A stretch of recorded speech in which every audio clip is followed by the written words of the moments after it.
yahimbazwe hashimwe umwami turabyizera n'umutima wacu wose.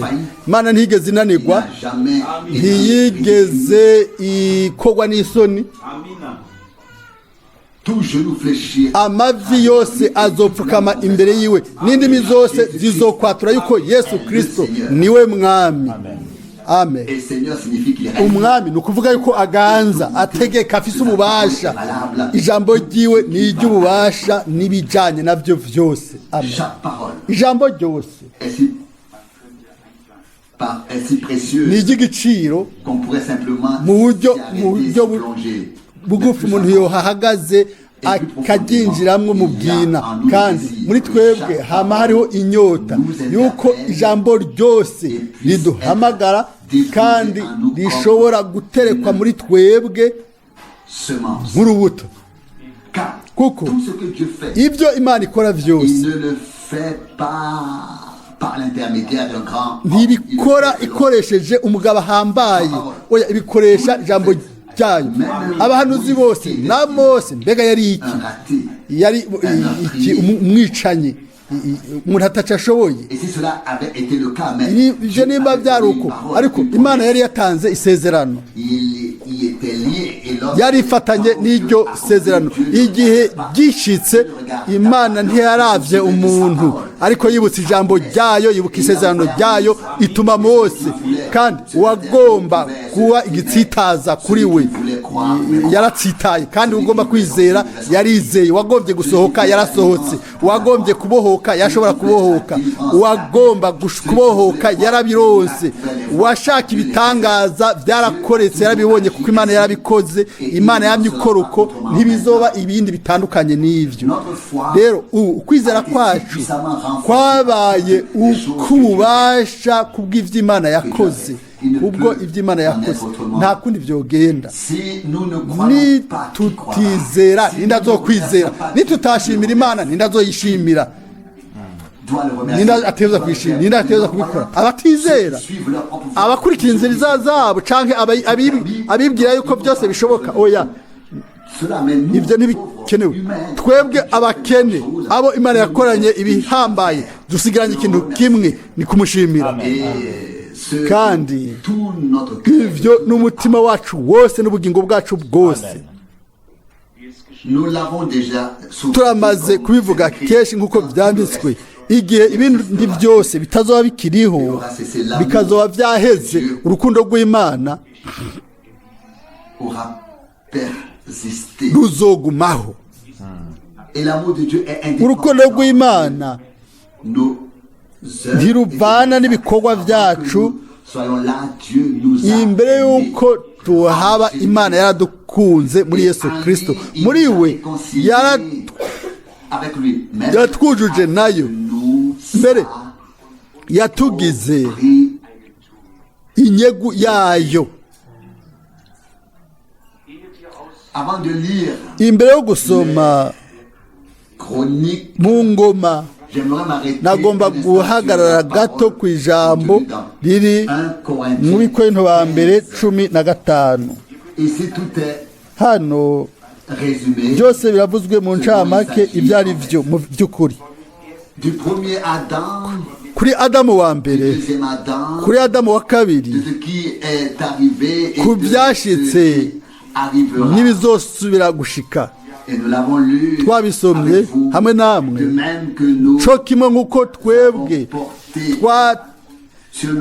twagize ishusho y'uw'inyama, muri twebwe tuzotwara ishusho y'uw'umubiri, yo mwijuru. Abikorinto ba mbere 15:49. Ibyo ni by'ukuri, nk'uko twese tuza tuvuye kuri Adamu na Eva ku isi, twese mu buryo bw'imhemu tuzohindurwa mu ishusho ya Yesu Kristo. Icyo tuzoba ntikiragaragara, ariko bizoshoboka, bizogaragara vuba. Yohana wa mbere 3:2. Muri ico gitondo c'ubwiza n'icaseruka tuzobona umwami nk'uko ari, kandi tuzobona yuko twabaye abasa nawe. umuntu niyaraba ibyo byose akabyihweza koba agahe gato ibyo bigomba koreka kuri we ibihe byose kuko ni urukundo Imana yadukunze ikarugaragaza. Paul yavuze kera ngo ntituzosinzira twese mu Bikorinto ba mbere 15:51 yarisinziriye n'abandi bose abo yabwira ubutumwa bwiza kera yarandika, ariko Imana yaravuze yavuga igihe muri we mu buryo bw'igihe nk'uko yavugira mu bavugishwa n'Imana n'igihe gusa isaha y'Imana yadodora ku kintu runaka ko ijambo ryasohoye. Aravuga hano ku murongo wa 51 atehe ndababarira akabanga nti tuzosinzira twese ariko twese tuzohindurwa. Ni igikorwa ico twebwe twegereye cyane gusumba abandi bose babayeho. Amen. Imbere yacu duharura 100% ko umwami azoza kudutwara imuhira, kandi ko twe turi urunganwe aho twese tutazosinzira, ariko hazoba hagati yacu abantu bazobona ukuza k'umwami. Amen. Kandi intumbero ya bino bikorane byacu ni ugutahura imbere ya byose ibyo Imana igomba gukora muri kino gihe. Mwene Data yasomye mu butumwa bwiza bwa Branham yuko igihe c'umugeni cyatanguye, ikanguro rya nyuma, kandi yerekanye yuko umuntu i Londres yavuze ati, yabwiye abanyamerika bagomba kubona ikanguro rirerire mu gihugu c'igari. Yavuze ati jeni iryo kanguro ni jewe, riri muri jewe. Yari umugabo hagati mu bihumbi by'abandi bose kiriya gihe bakogwa na muhemu w'Imana. Ibyo byaba igihe cyose Imana yazana ikanguro. Abantu bakuze babayeho muri ariya makanguro mu ntango y'ikinjana, harimo data wanje ubwiwe bashoboye kuvuga iby'Imana yakoze, ingene muhemu w'Imana yaje ku makoraniro, ingene umwami mu buryo bw'inkomezi yayigaragaje. Ariko ndizera yuko ibintu byose byakoretse byari bito cyane ugereranije n'ibigiye gukoreka. Amen. Imana izorangiza yerekana ububasha bwayo n'ubwiza bwayo ku mpera, mbere n'ubwo ko barakagwi gato kazoba gasigaye. Amen. Kuko birakwiye ko ikintu runaka gikoreka kugira ngo kizane muri twebwe ukwizera ko kuzamurwa. Mwene Data Branham avuga gutyo uno munsi ati, uno munsi dufise ukwizera guke ko gukira indwara dukijwe n'Imana. None ati bimeze gute? Kubwo ukwizera ko umubiri wacu wose uzohindurwa ugahinduka, nimba tudashobora kuronka ukwizera yuko urugingo runaka rw'umubiri wacu ruzosubirwamo kugira ngo rushobore gukira. Ni gute none twokwizera yuko tuzohinduka kuva ku mutwe gushika ku kirenge, tukava mu kubora tukinjira mu kutabora, tukava mu gupfa tukinjira mu kudapfa? Ariko ivyo ndashobora kuvyizera n'umutima wanje. Sinzi kumbure nuko kumbure byageneye twebwe, simfise ingorane na ntoyo yo kubikora. Ndizera n'umutima wanje wose ivyanditswe hano yuko ku nzamba ya nyuma tuzohindurwa. Abikorinto ba mbere 15 umurongo wa 52.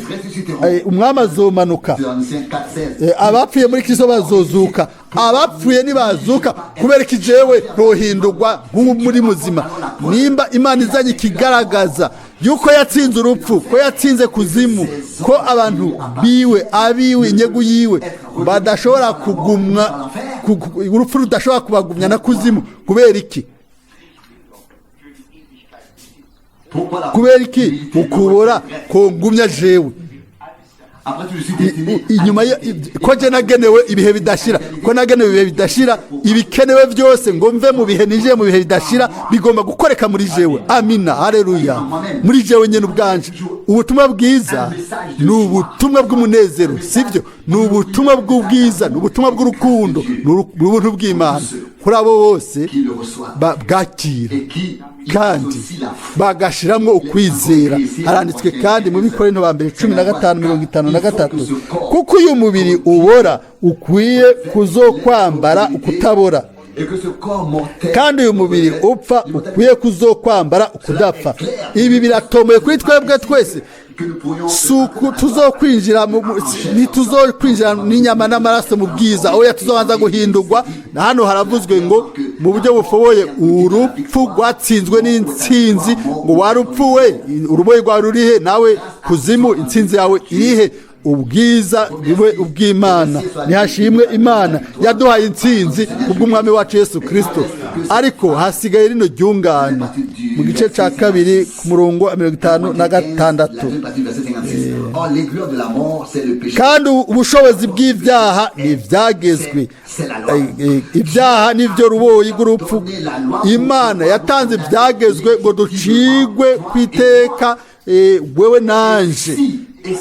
Kandi nimba icagezwe ciwe gifise inkomezi n'ubushobozi bwo kuducira urubanza n'uburenganzira n'ububasha, ariko ubuntu bwayo nabwo bufise ubushobozi bwo kudusohora, bukadukura mu gucigwa kwiteka, bugasambura ibohero, akavuga ati naratanze impongano ya vyose, nafashe ikibanza canyu, mwaracunguwe, mwarabohotse.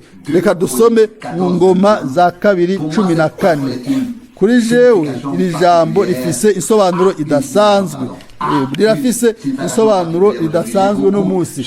Narondeye cyane kugira ngo mbone umurongo wa Bibiliya uvuga umutima wanje kera, wavugira mu mutima wanje igihe nabibona ejo, umutima wanje waranezerewe. Kumbure byari nko kurondera urushinge mu bishakashaka. Umaze kurubona umunezero mwinshi cyane. Nari nabaje nindazi aho iri jambo ryo mu Ngoma kabiri igice ca 12 ku murongo wa 6 agace ka kabiri.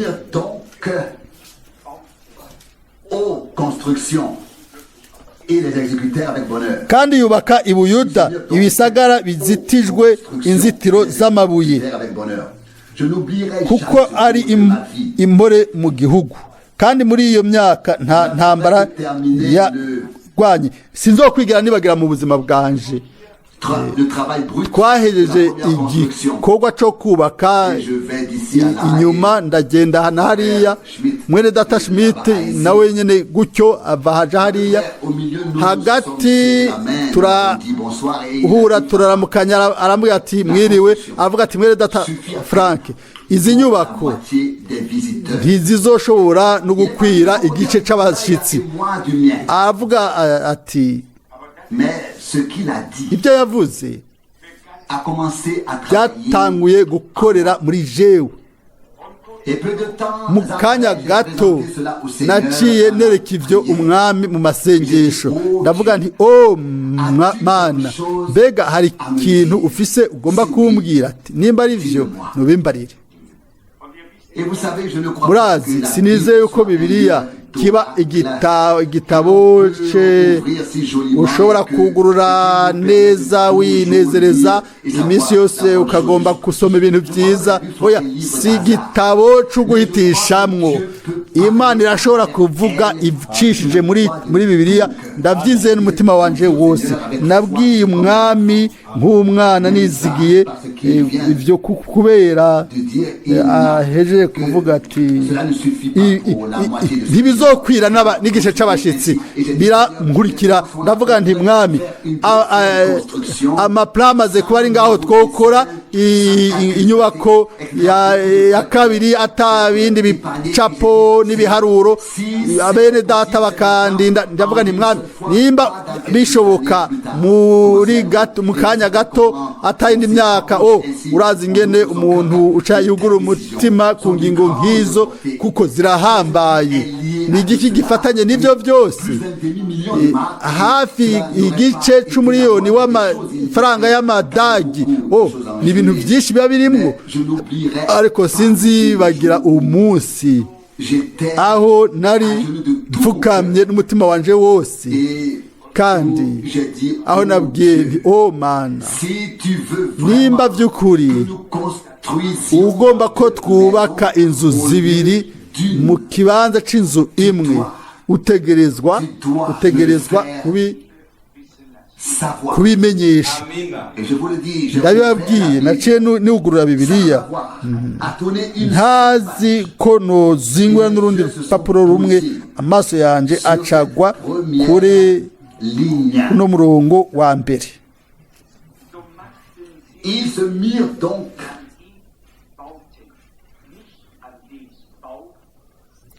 kandi yubaka i Buyuda ibisagara bizitijwe inzitiro z'amabuye, babikora n'umunezero. nanje ico gihe nari nezerewe, nari nzi ko ari inyishu yiwanje, nanje nkora gutyo nyene. niba twoharura hano uburongozi bwose bw'Imana, dufise uburongozi bwinshi butumbereye bwa mpwemu yera, n'ivyo Imana yavuze, n'ivyo kandi yemeje. dusome murongo wa 10 uvuga gutya: maze Aza aja kumutega, batonda urugamba mu kiyaya Zefata imaresha. 11 Aza araheza atakambira Uhoraho Imana yiwe, atewe Uhoraho nta mutabazi ariho atari wewe, ashobora gutabara abanyantege nke, akabakiza abanyenkomezi. ewe Uhoraho Mana yacu, udutabare, kuko ari wewe twizigiye, kandi tuje mu izina ryawe kugwanya iki gitero kingana gityo. ewe Uhoraho, ni wewe Mana yacu, ntuneshwe n'umuntu buntu. gushika hano rino jambo Aza yatabaje izina ry'umwami Imana yiwe, yarasenze. yarazi yuko umuntu yumva ko ari umunyenkomezi cyangwa umunyantege nke. mbega umuntu umunyenkomezi ni iki, umunyantege nke ni iki? abo babiri nta na kimwe barico. Imana yonyene niho haza ubufasha bwacu. yo yonyene irashobora gufasha umunyenkomezi, hanyuma umunyenkomezi nawe akamenya yuko akeneye ubufasha bwayo. umuntu ashobora kwifasha ubwiwe, Imana ntishobora kumufasha ibihe byose. twese tugengwa n'ubufasha bw'Imana. ni byiza kuri twebwe niba turi abanyantege nke. Pawulo mu Bikorinto ba 12 murongo w'9 avuga ati: nimba n'umunyantege nke ndi umunyenkomezi, nihimbaze mu ntege nke zanje. nivyo umugabo akomeye w'Imana avuga, intumwa Pawulo. rero mu bwina twese turi ku rugero rumwe. nta muntu n'umwe yokwifasha ubwiwe, nta muntu n'umwe yofasha n'uwundi. nubwo mu gihe twese twumva umenga dufise inkomezi gusumba mwene data cyangwa mushiki wacu, mu by'ukuri ibwina twese turi abanyantege nke kandi turi abanyenkomezi. hamwe n'Imana nta tandukaniro, ubuye munyentege nke cyangwa umunyenkomezi. murongo wa 10 udufashe rero mwami Imana yacu, kuko ari wewe, muri wewe niho dushize ibyizigiro byacu, kandi ni mu izina ryawe, si hamwe n'inkomezi zacu, si hamwe n'ibyo dufise by'ibigwanishwa byacu canke abasirikare bacu, ingabo zacu, ariko dushize ukwizigira kwacu muri wewe. kandi mu izina ryawe niho twasohotse tuje kugwanya nkomezi z'abanyenkomezi. C'est une combinaison Ni ibintu byiza cyane biri hamwe. Nitwashira ibyizigiro byacu mu mwami, mais qu'ensuite nous hanyuma ntitugume duhagaze cyangwa twicaye, hama tugasohoka, Imana tukayiha amahirwe yo kwemeza ijambo ryayo. Amen. Atari gusa kumviriza ijambo ryayo, ariko duhaguruke dusohoke sans avoir peur. tutafise ubwoba, kuko twashize ukwizera kwacu mu mwami. Amen. Nous avons Turafise, parlé hier twaravuze ejo Pierre ku buryo Petero saisi yafashwe n'ikiganza cy'umwami igihe chuté. yagwa. Mais que s'est-il passé? Ariko habaye iki imbere? Il avait pourtant mis sa confiance Yari yashize ukwizigira ijambo ry'umwami. et il a dit, Yaravuze veux-tu que je vienne à toi? atugomba konza kuri wewe. Matthieu 14, Matayo 14:28. n'était-ce pas Mbega nticyari ikintu ciza? dis-moi de venir à toi. Numbwire nze kuri wewe, numva arenze kuri wewe. Umugabo acarava mu bwato, muvuge wowe mvuga kuri. Serait un peu lente, Amaguru yacu ntiyogenda buhoro buhoro. si belle dans le bateau là-dedans. Turi mu bwato byose byari bimeze neza, Mais si on ariko regardait les vagues uravye imikuba n'amazi,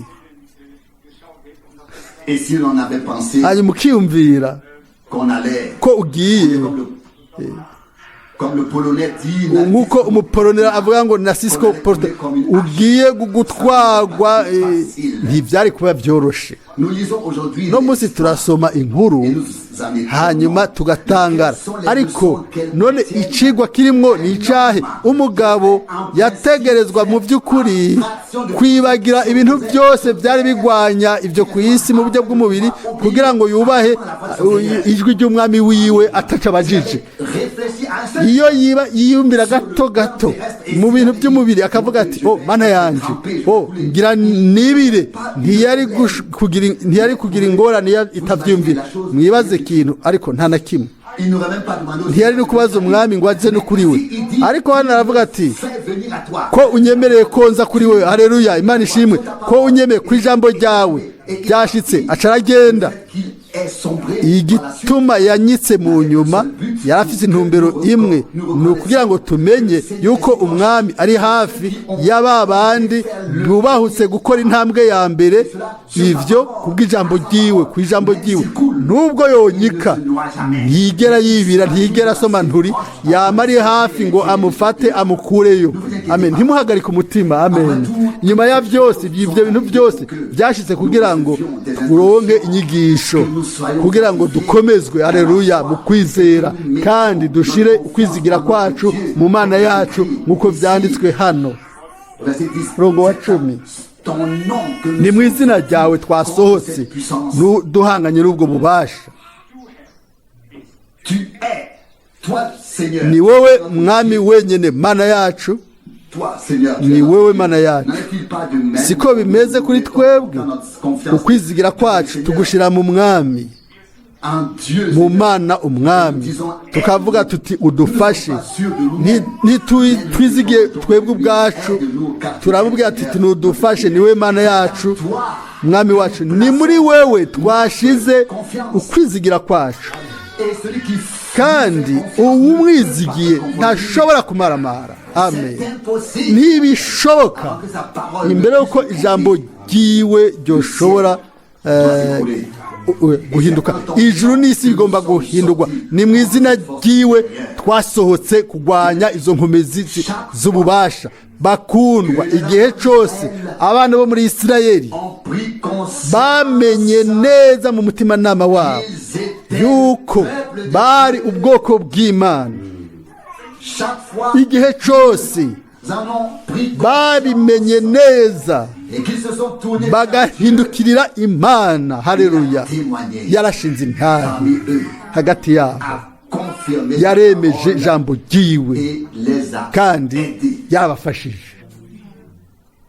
en tant que Église du Nouveau Testament. Twebwe nk'ishengero ryo mu isezerano rishasha dutegerezwa kwibuka, Prendre pleinement conscience tugamenya n'umutimanama wose yuko turi ubwoko bw'Imana. Amen. la foule rachetée par le igugu sang. ry'abacunguwe n'amaraso nubwo zoba ari inkomezi z'ububasha zisumba ububasha Ce n'est bwacu pas toi et moi si wowe nanje si twebwe twiharura ko ariko mu buryo tuzi neza ko abo turi bo kandi ko tuvuga tubwira Imana tuti dufashe mwami kuko uri Imana yacu kandi ntitugume twicaye atana kimwe dukoze dans la foi. kiretse ubwo ukwizera nta bikorwa birimo Et la foi, ça ukwizera kutagira ibikorwa kurapfuye muri ko Jacques 2, 17. Yakobo 2:17 Et des fois montre la foi montre que ukwizera kwapfuye baca bahamba bagahambana n'abako oya reka twubahuke dufate Imana ku ijambo ryayo twe nta kimwe tujejwe ni Imana bijejwe igihe yabivuze haleluya mbega dukira ubwoba bw'iki none jewe no kwimaramaza nkikoze isoni hari ikintu na kimwe je ibyo ndabibazwa ko oya je ngomba kwizera Imana haleluya hanyuma ndayizigire haleluya irakora ibisigaye mu bubasha bwayo bwose no mu rukundo rwayo rwinshi murongo wa 10 uri umwami Imana yacu nta muntu n'umwe ishobora kwiyemeza imbere yawe muribaza yuko haba umuntu umwe wenyine uw'Imana yoha igituma akaza akabibwira ati mwami ngibe uko bimeze hamwe n'Imana bose n'abanyabinyoma abwira Paulo mu Baroma 4 ngo umuntu wese ni umunyabinyoma Imana yonyine niyo y'ukuri ibihe byose turashobora iremesha ku by'Imana yavuze ko ni ukuri mu izina ryayo twizigire izina ryayo turazi yuko ari inyizigi ayo kwizigirwa mu byo yavuze byose ubu rero nimwibaze ndibaza yuko mutarasoma umurongo wa 10 ukurikira wa 12 hano maze uhoraho arwaniriza abanyetiyopiya imbere ya Aza n'abayuda abo banyetiyopiya baca barahunga maze intambara yabo Imana yari yigwanye uhereye aho yari undi muntu yacaye yagwanye iyo ntambara bari bashize ibyizigiro byabo mu Mana haravuzwe hano ngo maze uhoraho agwanya abanyetiyopiya imbere ya Aza n'abayuda abanyetiyopiya baca barahunga si Aza si umugabisha wiwe w'ingabo si umusereja wiwe nta n'umwe umwami wenyene yaramanutse ubwiwe hanyuma agwanya ingabo z'abansi haleluya Aza n'abandi bose bari bashize ibyizigiro byabo muri we mu Mana umwami mu Mana umwami ntibigeze babonye gusa imigongo y'abansi benshi bari bapfuye amen reka nsome umurongo wose mbandanye wa 12 maze uhoraho agwaniriza abanyetiyopiya imbere ya Aza n'abayuda abanyetiyopiya baca barahunga umurongo wa 13 maze Aza n'ingabo ziri kuri we barabakinagiza amen babashitsa igerari munyetiyopiya hapfa benshi cyane ntibaba bagishobora kwigarukira kuko si Aza canke umwe mu ngabo ni umwami wenyene niwe yabanesheje niwe yabakubise mu gihe bahunga baca bagwana ko bamwe bagwa nk'uko bakubiswe ibipfunsi abizigiye uhoraho Imana babonye umwasi yaneshejwe haleluya bagize umwimenyerezo w'ububasha bw'Imana nibyo natwe dushobora guteza gufata kubwo kwizera intambara yacu yaramaze kugwanwa ububasha bw'umwasi inkomezi z'umwasi zaraneshejwe reka tubyakire tubyemere no kwizera ntitubikekeranye ko n'igihe na kimwe iyo ntsinzi y'Imana hanyuma tuzosabe iminsi yose Imana iduhe kumwizigira. Hano uko babivuze ni mu buryo butangaje ku murongo wa 13. Maze mu banyetiyopiya hapfa benshi cyane ntibaba bagishobora kwigarukira. Yego benshi niba abantu benshi baguye ntihasigare n'umwe. Ni bangahe baguye none? Bose baraguye. Imana ishimwe. Izo nkuru zose zo mu isezerano za kera zitegerezwa kutweka mu isezerano rishasha yuko Imana yamaze kurwana intambara yacu, kandi mu basi biwe, mu basi bacu ni munyizere. Ni umwasi dusangiye kuko amen. Umwasi w'Imana niwe mwasi w'ubwoko bw'Imana. Umwasi w'ubwoko bw'Imana niwe mwasi w'Imana. Nta numwe yasigayemo, ariko bose barasanganguwe bose imbere y'umwami n'ingabo ziwe. Amen. Imbere y'umwami n'ingabo ziwe. Ingabo ziwe yari ubwoko bw'Imana. Haleluya. Bakundwa, n'amajambo meza cyane. Amina. Haleluya. Yaba twose mu hanyuma igice cya 15 havuzwe ku murongo wa 2, mpwemu w'Imana. Maze mpwemu w'Imana aza kuri Azariya mwene Obedi. Murongo wa 2, aja gusanganira Aza, aramubarira ati, nimuntege amatwi yemwe Aza, mwe n'Abayuda n'Ababenyamini mwese, Uhoraho azokomeza kubana namwe nimwakomeza kubana nawe. Haleluya. Kandi nimwamurondera muzomubona, ariko nimwamuheba nawe azobaheba. Mbega amajambo y'ukuri ku bihe byose. Umwami Imana yacu iri kumwe natwe igihe cyose tuzoba tumatanye nawe. Ntidushobora gukora ibitandukanye kiretse gusa guhagarara hamwe nawe ku ijambo ry'iwe gushika ku mpera. Kandi ntituri twe twenyene wo kumufata, nawe aradufashe. Ariko nitwamuheba, ngo nimwamuheba nawe nyene azobaheba. Yaba twamatana nawe n'ijambo ry'iwe n'umutima wacu wose hamwe n'ubugingo bwacu bwose, tuzi yuko yatuzanye gushika hano. Haleluya. Kandi yuko azoturongora gushika ku mpera, tukajabuka ibintu byose bishobora kuba biri kuri ino nzira. Haleluya. Kandi tukazohura gushika aho tuzobona wa munsi uwo tumaze gusoma ko azogaruka. Umwami azogaruka, kandi umwami azoha ubuzima imibiri yacu, azoyihindura. Ni kangahe twavuze ivyo? Umuntu agomba kugira ubuzima bwo kuzohindurwa, uguhindurwa k'umubiri we muri kuri uriya munsi.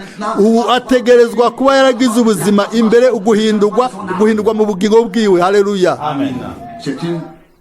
Ni ijambo ry'ukuri. Dutegerezwa iminsi yose kwibuka ayo majambo. Mu buryo bw'umubiri, imibiri y'abizera n'iy'abatizera irasa yose. Umwe agwara iryinyo, ubundi nawe nyene ico kimwe. Umwe wese ateza kurya no kunywa. Mu byerekeye ibintu by'umubiri, umubiri wose irasa. Umwe arasaza n'uwundi. Umugore abyara ababaye n'uwundi ico kimwe. Nta tandukaniro na rimwe mu buryo bw'umubiri hagati mu kintu cyose cyose. Mu imibiri yose irangana. None ni ikihe kizokora iryo tandukaniro rihambaye igihe umwami azogarukira? Ni uko twe twabaye abizera ko ijambo ry'Imana riri muri twebwe, kandi ububasha bwiwe na mpwemu wiwe byinjiye mu bugingo bwacu. Aho rero nos corps, imibiri yacu ipfa irashobora changer, guhindurwa transformer. Nous ne regardons pas tituraba l'enveloppe terrestre, ku nous savons très kintu bien cy'inyuma turazi neza yuko nous attendons turindiriye twese la rédemption de notre ugucungurwa kw'imibiri yacu, mais malheur à l'homme. ariko aravumwe umuntu arindiriye ubugingo bwiwe, ubuzima bwiwe butarahindurwa. Cher cœur, mutima mukunzi, reka tubibwirane kandi tubisemerere yuko Imana ihindura ubugingo bwacu, ko ihindura ubuzima bwacu, ko ikora ibintu byose bishasha by'ukuri, ibintu byose by'ukuri nk'uko byanditswe ngo umuntu iyo ari muri Kristo aba ari icyaremwe gisha. Abikorino ba mbere 5:17. Tuzobandanya kurya no kunywa naho turi ibyaremwe bisha, tuzobandanya gutwara n'umubiri wacu w'umubiri. Mu by'ukuri hariho abantu bakiri ku isi bagomba kuronka umubiri wo mu ijuru, bakawukora neza guhera kera uko byabyigombeye, ariko ntabyo bashikira. Imana yamaze guca inzira ya byose kuri byose. Umunyantege nke n'umunyenkomezi barangana, kandi Imana izofasha abo babiri igihe umunsi w'umwami uzoshikira, akazoduhamagara mu nzu. Ijambo ryiwe ry'ubushobozi rizoba ari ryonyene ni ku nzamba ya nyuma, ku kamo k'umumarayika. Iby'Imana yasezeranye byose bigomba gusohoza, kandi bizosohoza kuri uriya munsi.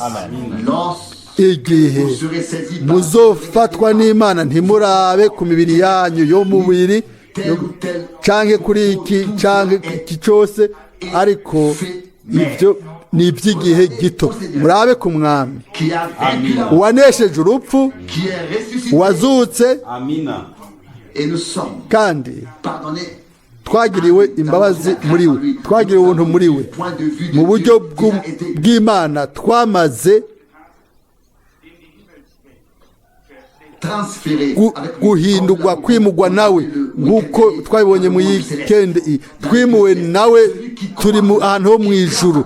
Uwizeye ibyo akamwizigira, akaba yatanguye mu izina ry'umwami, akabandanya muri iyo nzira, ntazomaramara ku mpera, ariko azoteza kuvuga ati Imana niyo kwizigirwa kandi irasohoza ibyo byose yasezeranye. Mu isezerano rya kera Imana yaravuze iti warupfuwe nzokubera icago, wakuzimuwe nzokubera akaga. Ozayi 13:14. Byari biki biciye ku muhanuzi Imana yari yabitangaje, imyaka myinshi yararenganye. Igihe umunsi washika, kuzimu yose yaranyiganyize. Urupfu n'umugwanizi barabuze icyo bavuga. Umwami yari hano, wanesheje Golgota, yari ngaho. Nama nibuka nezerewe iryo tangazo rya Mwene Data Ewald, igihe yavuga ati Kristo yari yamanitswe ku musaraba nk'umubiri wiwe, hanyuma bamushyira mu mva, ariko mu mpemu yaciye amanuka neza neza. Satani aravuga ati ubu rero uza washika hano ndagufashe. Murazi ubutumwa bwiza uko yavuze ivyo. Aho rero umwami acaravuga ijambo ry'ububasha ti Satani nacunguye ubwoko bwanje, barekure. Amen. Zari imfunguruzo, murazi ni ikintu c'igiciro cyane. Satani yari yafashe bose, ninde atari yafashe? Bari hariya mu kasho hari yepfo. Ariko rero ubu uwafashe akasho yaraje abohora bamwe bari bariyo. Abaefeso 4:8 arababohora. Ico cabaye murashobora kwibona mu Baefeso 4 ku murongo w'8. Uwamanutse niwe yaduze kandi yamanutse ahantu hepfo ngo asohore inyagano. Nicyo yakoze. Gucungurwa ni igikorwa cy'ubwiza cy'Imana, kandi twese dufisemo umugabane. Mwami wacu yagwanye iyo intambara, nta mwasi n'umwe yigeze amucika, nta n'umwe yashoboye kwinyegeza ahantu runaka ngo umwami ntamubone ntamufate. Ububasha bwose bwa Satani bwaraneshejwe, turabidegembya. Haleluya! kubw'ubuntu bw'Imana yacu. Ugucungurwa, ndabisubiyemwo, ni igikorwa cy'ubwiza cy'Imana yacu. Amen. Wewe nanje turashobora kugira umugabane mu bacunguwe. Igihe waririmbye wanditse indirimbo ati naracunguwe, naracunguwe n'amaraso y'umwami, turatahura kandi turaririmba hamwe nawe. Turirimba inyuma yiwe, oya turirimbana nawe. Ntidusubira nko gusa ibintu abavuze, oya bavuze ururimi rwacu, natwe tuvuga urwabo. Ni ukuvuga ururimi rwa Mpwemu, duha icubahiro Imana, tuvuga tuti mwami niko bimeze.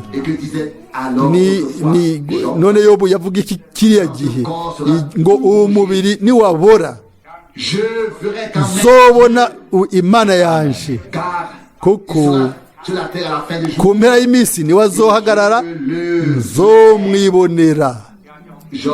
Yobu 19:25-26 yavuze ati ndazi ko umucunguzi wanje ariho, ari muzima. Mutima mukundwa, turazi twese umucunguzi wacu ni muzima. Haleluya! Murazi yuko abantu baravuze bati Yesu ni muzima, nanje ndi kumwe nawe. None warupfuwe, igaterabwoba ryawe ririhe? Ni muzima kandi azozura ankure mu bapfuye. Ibyo byose ni ibikorwa by'ifatika by'Imana. Urupfu rwaraneshejwe, kuzimu yaraneshejwe, Satani yaratakaje ububasha bwiwe bwose, uburenganzira bwiwe bwose. Nivyo uko twabisomye bizosohora rero mu mwuzuzo wavyo kuri uriya munsi. Ijambo urupfu rwaramizwe mu ntsinzi. Aho rero urupfu ntiruzoba rukiriho nk'uko bivuzwe mu byahishuwe ngo ntihazobaho kuboroga n'ukugandara, uzoba ari umunezero ibihe bidashira. Hano ku isi turacafise imibabaro, turafise kubabazwa, turafise imisonga. Urupfu rw'Impwemu n'urupfu rw'umubiri biracariho, ariko kuri uri muri kiriya gitondo ciza byose bizaba bisigaye inyuma yacu. Maze guhonja ubwo bwiza itariki ya mbere z'ukwezi kwa mbere mu 81. Bakundwa, byose ni by'ukuri, byose ni by'ukuri. Yaba twashobora kwizigira Imana mu buryo bushasha atambibe, kuko si twebwe ariko niwe yabikoze. Nubwo biri uko, turacari babandi babyakira mu kwizera. Kubera iki tutomvuga nka wa muntu w'Imana kuko yabivuze ati mwami wewe kugwira ufashe, nta tandukaniro hagati y'umunyenkomezi n'umunyentege nke. Rero udufashe. Mbega iryo isengesho ryiza si ukubwira Imana. Murazi iyo usomye amasengesho ya Mwene Data Branham, byari ibiganiro n'Imana, byari ibiganiro hamwe n'Imana. Yarabwira Imana mu buryo buciye bugufi, ata bintu byo gushira hejuru. Natwe twokora nk'uko tuti udufashe mwami Imana yacu, kuko ni muri wewe dufishize ibyizigiro byacu. Ni mu izina ryawe twasohotse ngo tugwanye zino nkomezi zidusumba. Mbega iyo siyo nta yawe n'iyanje? Mbega sibyo tuvuga, sibyo tubayemo ubuzima twese n'umutima wacu wose kubw'ubuntu bw'Imana. C'est en ton nom ni mu izina ryawe que nous sommes sortis. niho twaje, C'est en toi ni muri wowe dushize ibyizigiro byacu, ni wewe qui nous sauve. adukiza Car tu kuko es le Seigneur. uri umwami Imana yacu. Et puis il y a cette hanyuma hariho démonstration. bino bintu byerekanwa nta muntu n'umwe yoshobora kwiyemeza imbere yawe. Qui doit pouvoir Ninde yoshobora kwiyemeza canke akishyira hejuru imbere y'Imana? Nta muntu n'umwe. Ubu rero reka twibaze ku nkuru nziza ya Dawidi na Goliyate. Yari ikakishije, ariko ibyo byaranyarutse guhera. Hariho akagabo gato gafise umutima nk'uko Imana igomba. Mu bwiwe yaribwiye ati uwo Mufilisitiya intakebwa, ninde yamuhaye uburenganzira bwo gucokora ubwoko bw'Imana? Samuel wa mbere 17:26. Ibyo biramukorako, biramukora mu mutima. Aravuga nawe ati uje n'ibikingiri igikiriza n'amacumu, ati ariko jewe nje mu izina ry'umwami Imana ya Isirayeli. Haleluya. Samuel wa mbere 17:45. Ibyo byari bikwiye, ntegerezwa kuba no twenga. Dawidi yari afise ibuye n'itopito mu rushato, yari gushobora gutera iruhande akarekura iburyo n'ibumoso, ariko Imana igafata iryo buye ikarirongora aho ritegerezwa kuja. Ntimwibaza ko Dawidi yahagaze nuko hafi imbere nk'uko twaba tubikora, ubwa mbere akatumbereza umwanya muremure, maze atumbereza oya, ntiyarose umwanya, yizigiye Imana. Bwari ubumenyi bwiwe bwari bwizigiwe ni kwizigira Imana gusa. Ntiyakeneye kuja kurondera ibuye rya kabiri, ariko Imana niyo yafashije. Ubwa mbere Imana yaciye ibirongora. Mbega biratandukanye no munsi ntidufise ya Mana nyene yo mu isezerano rya kera no mu isezerano rishasha. Nivyo kuri, kuko niyo Mana y'abahanuzi bose n'intumwa zose, ni Imana y'ubwoko bwa Isirayeli, niyo Mana yacu, ni Imana umwami w'ishengero ryo mu isezerano rishasha. Twoshobora kwizigira, ntituzoshiramo inkomezi nyinshi, tuzokwizigira Imana, tuzokubahuka tuje imbere mu izina ryiwe, mu izina ryiwe. Reka tuvyibwire twese, bene data bakozi, tuje imbere tufise kwizigira. Umwami yaranesheje abasibiwe bose. Ntiduhura nawe nitwamufata mu buryo bw'ijambo ry'Imana. Turabona yuko abasi barahunze, kandi bariko barahunga bose baraguye. Tubona iki? Tubona abasi baneshejwe. Ninde yabanesheje? Ni Aburahamu, ni Mose, ni Paulo, ni Petero? Oya, wanesheje mu Igorogota, umwami Mwene ingabo. Haleluya.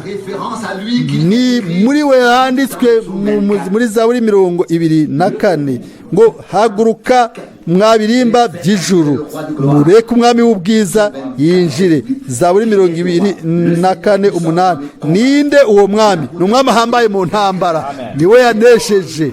Imiryango y'ibirezi barayimwugururiye, natwe yaratwugururiye. Bakundwa, haleluya. Uno munsi turashaka gushimira Imana yacu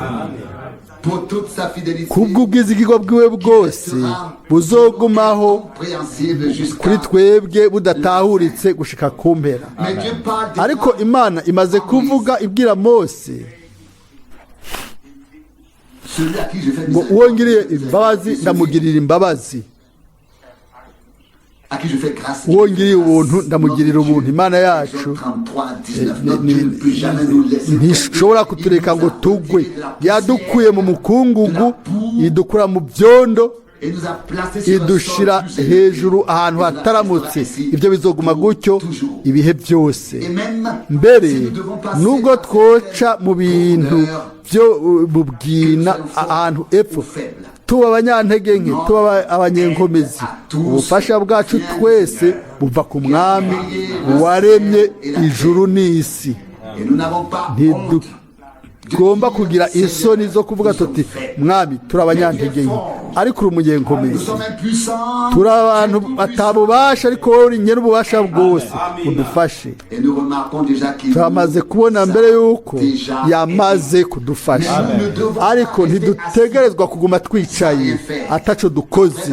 Inyuma yuko twumva ijambo ry'Imana, ntidutegerezwa guhaguruka mu buryo bugaragara ngo dusenge, ariko tugomba guhaguruka mu buryo bw'imwemu, tukashika imbere y'Imana tukavuga tuti mwami ubu wabinyeretse, waranesheje, waratsinze, wakoze byose ku bwacu, kandi waratunganije ibyawe byose hamwe n'abasi bawe. Aleluya.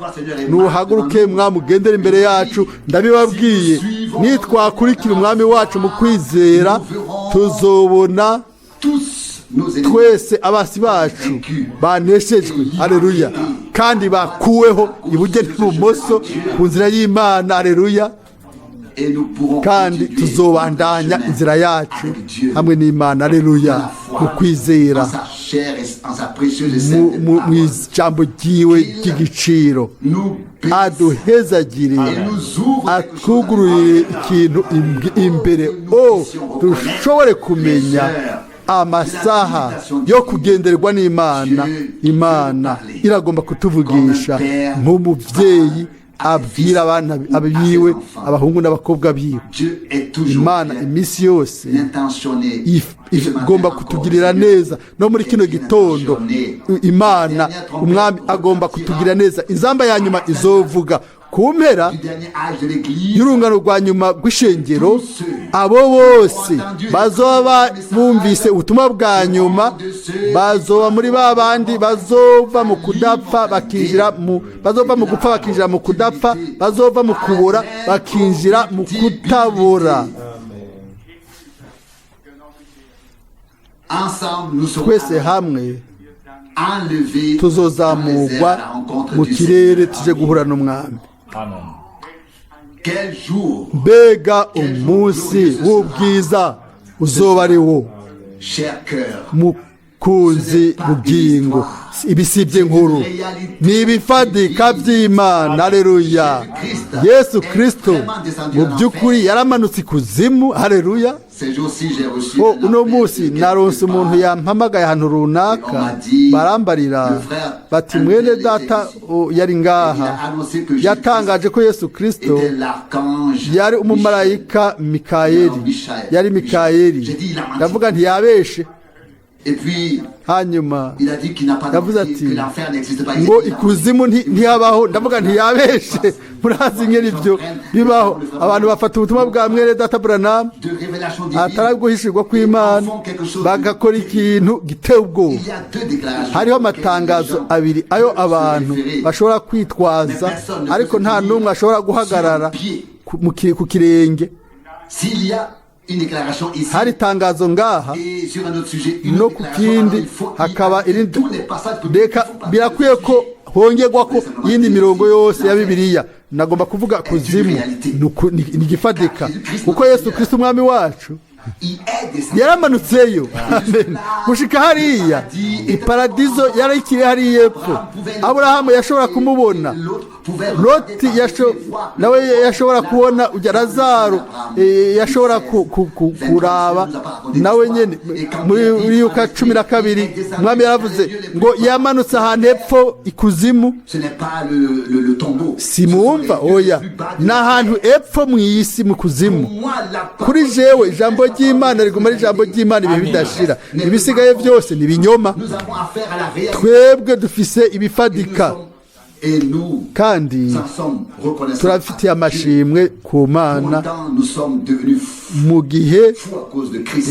twabaye abasazi ku bwa Kristo abikorinto ba mbere kane 10 ariko isaha izododoraho Imana izohindukira ikaduhindukirira n'abandi benshi twebwe n'abandi benshi kubwo umugisha kuko twashishikaye tugashikama mu ijambo ry'Imana kandi tutirukanze inyuma y'inyigisho izi n'izi zigaragara z'ubusa ariko ko twagumye dufatanije n'ubutumwa bwuzuye bwagarukanywe bwatugaruriwe.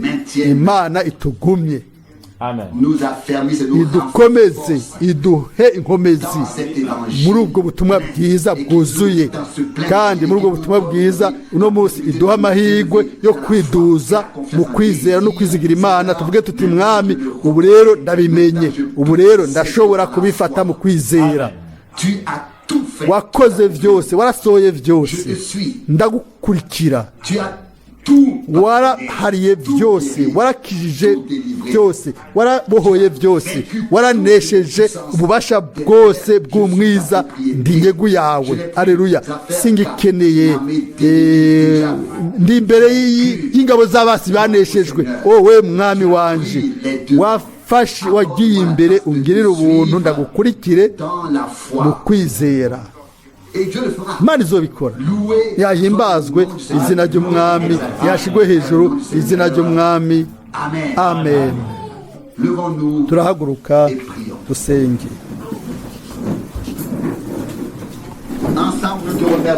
Twese hamwe turagushimiye ku bwa kino gikorane c'Imana kubwo ijambo ryawe ry'igiciro mwami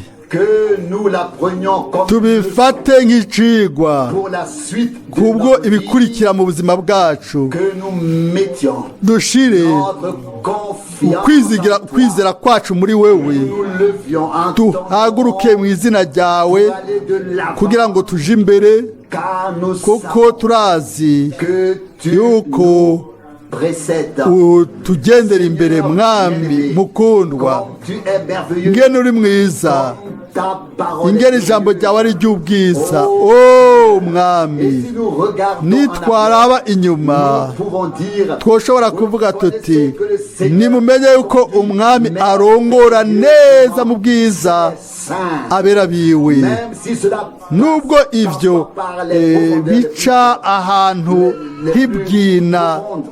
hibwina mu kwiheba n'akaga ariko kumpera iminsi yose hazoguma intsinzi yawe n'ububasha bwawe bizogaragara mwami wizigirwa turagushimiye yuko uzobandanya gukorera byiza ubwoko bwawe mwami wizigiwe ndagushimiye ndaguhimbaza ndakuzaniye amashimwe ubwiza no gusengwa n'ivyubahiro turi ngaha nudufate nudukoreshe twese umwe wese kubwo igikorwa ciwe mu kibanza ico watugeneye mwami mukundwa turagushimiye kandi ukunde gusha kubwo ubwizigirwa bwawe mwami kubwo ijambo ryawe ryahishuwe mwami kubwo ubutumwa bw'ino minsi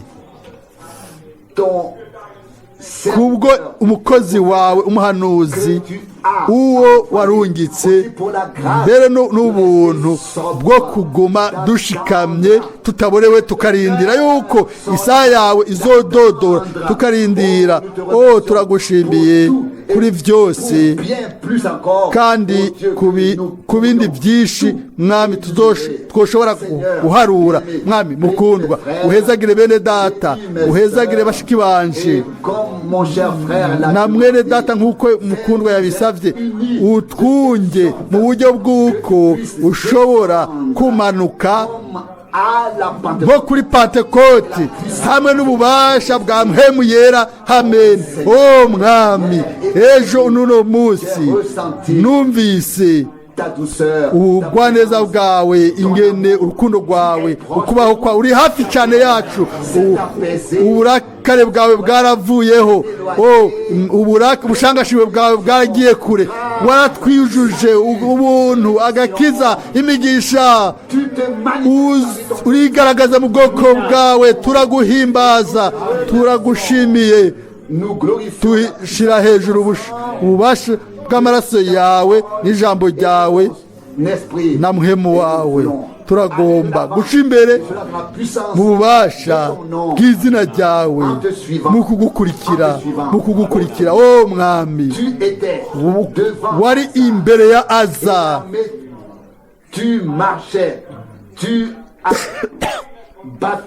wanesheje abasi bose nta n'umwe yashobora kwiyemera ngo nakoze iki cyangwa kiriya mwami hamwe na dawidi ntiyashobora kwishimagiza ngo yishimagize yari azi ko yari kuneshwa ariko wari muri we aleluya ingene Mwene Data Ewald yabivuze yari Kristo muri Mose yari Kristo muri Dawidi mwami Kristo muri twebwe haleluya ivyizigiro by'ubwiza haleluya mucunguzi mukundwa udufate twese gusumba uko byigeze kubaho uduha amajambo yo kutwubaka muri twebwe yo kutwirura mwami yo kuduhumuriza mu bintu byose turagusabye no kuri Mwene Data akiri muto aza gusubira muri Polonye mwami umuhezagire